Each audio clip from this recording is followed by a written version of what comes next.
Hi കൂട്ടുകാരെ, ഇന്ന് നമ്മൾ ഉണ്ടാക്കാൻ പോകുന്ന നാടൻ രീതിയിലുള്ള ഒരു കാളനാണ്. അതിലേക്ക് ഒരു നേന്ത്രക്കായ അരിഞ്ഞതും 4 ചേനയുമാണ് എടുത്തിരിക്കുന്നത്.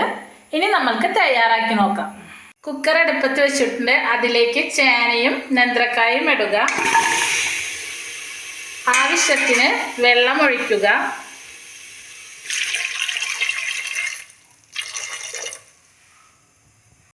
ആവശ്യത്തിന് മഞ്ഞൾപ്പൊടി, ഉപ്പ്, കുരുമുളക് പൊടി എന്നിവയിട്ട് അടച്ച് വേവിക്കുക. മൂടി വെച്ചിട്ട് 2 വിസിലടിക്കണം. ചേനയും കായും വെന്ത് വന്നിട്ടുണ്ട്. അതിലേക്ക് ആവശ്യത്തിനുള്ള മോര് ഒഴിക്കുക.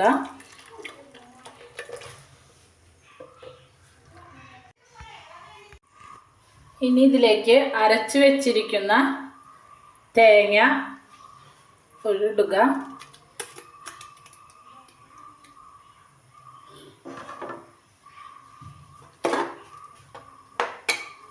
ഇത് നന്നായി കുറുകി വരണം.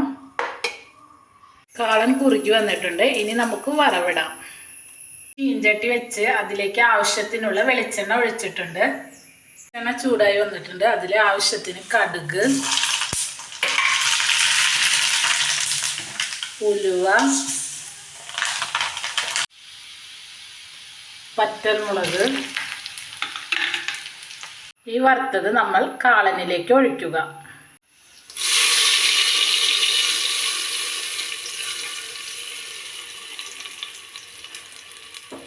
അങ്ങനെ നമ്മുടെ കാളൻ റെഡി ആയിട്ടുണ്ട്. എല്ലാവരും ട്രൈ ചെയ്ത് നോക്കുക.